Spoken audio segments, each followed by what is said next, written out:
ეს შენ ხარ. 5 წუთის წინ ახალგაზრდობილ ადამიანს ძალიან ბევრი პირადული ინფორმაცია გაუზიარე და ახლა ნანო. ენას რატო ვერასდროს ვაჩერე? აი რა საჭირო იყო იმის თქვა რა მოხდა ჩემს ოჯახში. სანამ პირს არ ამომიკერავს მე არაფერი მეშვიდე.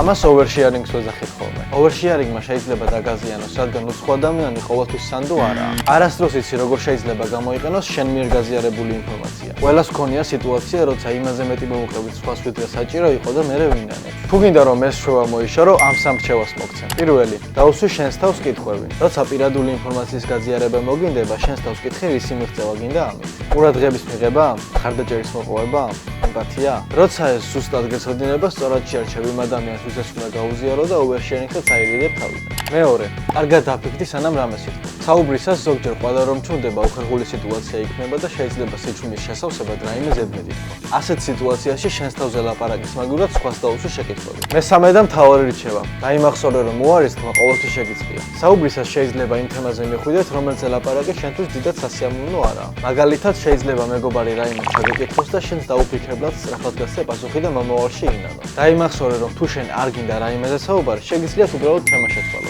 შენს გახასიათებს oversharing-ი. დაგვიწერე კომენტარებში.